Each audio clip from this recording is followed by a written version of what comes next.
مۆسۆلینی دیکتاتۆرێک بەدەسەڵاتی ڕەها و ڕووپاگەندەی بێسنوورەوە، بەڵام کۆتاییەکی توند و تیژ و نەفرەت ئەنگێز. نووسینی ئەحمەد ڕەسوڵ ئامادەکردنی هاوڵاتی.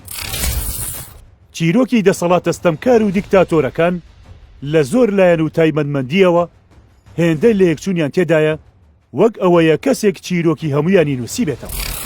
بە گشتی هەمویان خەڵکەکان لە پلەیەکی نزمتر لە ئینسان دەبینن و خۆیان بە چەندین پلە لە سەر و ئینسانیەتەوە.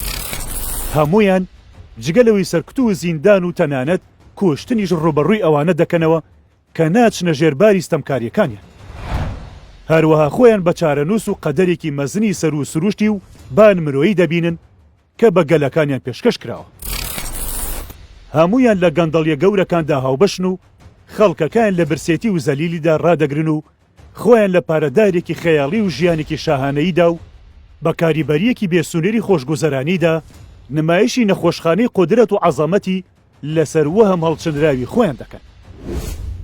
چیرۆکی ئەم جارە چیرۆکی دیکتاتۆرێکی گەمژێ کە دیکتاتۆر و ستەمکارەکان هەمویان لە گەمژەییشدا هاوبەشن کە بێنیتۆ مۆسۆلینی دیکتاتۆرە فاشیستەکەی ئیتاڵیایە. بفەرمونون لەم بارەوە ڕاپۆرتێک. بێنیتۆ مۆسۆلینی کە خۆی بە دووچەی ئیتاڵیا نەو دەبرد لە دوای جەنگی جیهانی یەکەم بەهۆی نەئارامی کۆمەڵایەتی و گێژاوی ئابووری و ترس لە کۆمۆنیزم توانی بگاتە سەرتەختی دەسەڵات. لە ساڵی 1990 پارتی فاشیستی ئیتاڵی دامەزراند. لە کاتێکدا سەرکردایەتی کۆمەڵێکی نیمچە سەربازی ناسرا و بەکراس ڕەشەکانی دەکرد لە ڕێپێوانە بەناوبانگەکانیاندا لە ڕۆمای پایتەخت. مۆسۆلینی بەهۆی سەپاندنی هەیمەنە و هێزی میلیشای خۆیەوە توانی شا ڤیکتۆر ئیمانوێلی سێیەم ناچار بکات کە لە ساڵی 1922 وەک سەرۆکوەزیران دەستنیشانی بکات.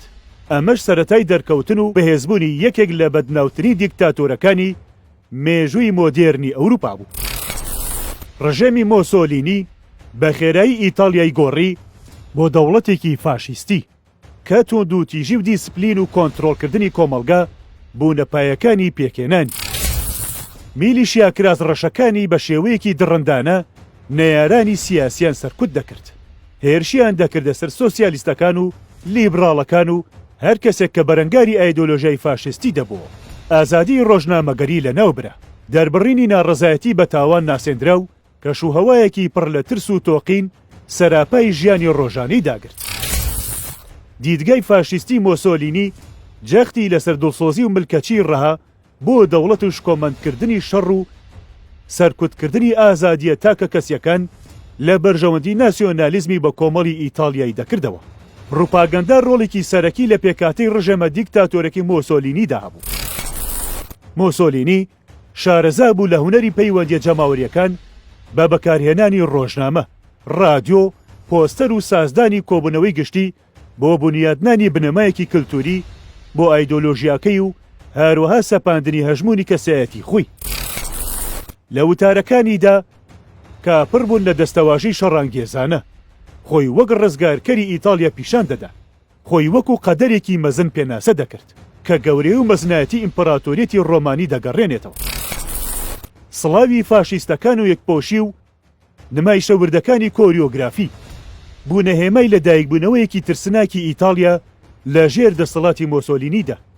دەسەڵات و خواستەکانی مۆسۆلینی ئیتاڵیایان بردە ناو جەنگێکی کاولکار و کارەساتبارەوە. هاوپەیمانیەتێکی لەگەڵ ئەدۆڵف هیتلەر و بڕیاری پەیوەستبوون بە جەنگی جیهانی دووەم کارەساتە گەورەکە بوو. هێزەکانی ئیتاڵیا تووشی شکستێکی گەورە بوون و تا ساڵی 1943 وڵاتەکە وێران بوو لە بەرامبەر زیادبوونی شکستی سەربازی و لە دەستدانی پشتیوانی گشتی. ئەستێرەی دەسەڵاتی مۆسۆلینیش ڕووی لە ئاوابوون دەکرد. لە تەمووزی 1943 لە پۆستەکەی دوورخرایەوە و دەستگیر کرا. دواتر لە ئەنجامی داگیرکردنی باکوور و ناوەڕاستی ئیتاڵیا لەلایەن ئەڵمانیای نازیەوە. مۆسۆلینی لەلایەن هێزەکانی ئەڵمانیاوە ڕزگار کرا و دەسەڵاتدارێتێکی بۆ دامەزرێنرا و وەک سەرۆکی کۆماری ئیتاڵیا ناوبرا. بەڵام دەسەڵاتەکەی بە شێوەیەکی قەرەبوو نەکرا و هەرگیز نەیتوانی شوێنی خۆی بگرێتەوە و تەنها بوو کەڵێکی دروستکراوی نازیەکان بوو. لە نیسانی ساڵی 1945 کاتێک هێزەکانی هاوپەیمانە لە باکووری ئیتالیا نزیک دەبوونەوە.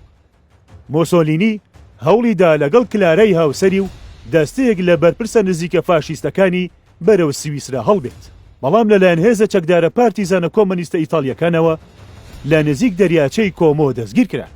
لە 28 نیساندا مۆسۆلینی و کلارا پێتاچی هاوسەری و چەند بەرپرسێکی فاشیست گول لە باران کرا. دواتر تەرماکانیان لە گۆڕەپانی لۆری تۆی میلانۆ هەڵواسرا و خەڵق قسەیان پێدەگوت و تەفیان تێدەکرد. هەڵواسینی تەرمی مۆسۆلینی و هاوسەر و هاوڕێکانی هێما بوو بۆ ڕەتکردنەوەی فاشیزم و تۆڵەسەندنەوەی ئیتالیا لە دیکتاتۆریەت. بەم شێوەیە ئیتالیا لە قۆناغێکی تاریک و سەختی مێژووی خۆی تێپەڕی و بەرەو قۆناغێکی دیکەی کرانەوە و گەشانەوە هەرگاوینە. سەرهەڵدان و کۆتایی هاتنی مۆسۆلینی وانەیەک و بیرخستنەوەیکی توندا کە هەرچەندە پڕوپاگەندە و توند و تیژی و کۆنتترۆلی تاکڕەوانە دەتوانن بۆ ماوەیەک زاڵ بن بەسەر کۆمەڵگاکاندا، بەڵام دوجار کۆتاییەکی دزیویان هەیە. هەروەها چۆن ئەم جۆرە ڕژێمانە زۆر جار لەژێر قورسایی وەهم و دڕندەی خۆیاندا دەڕوخێن.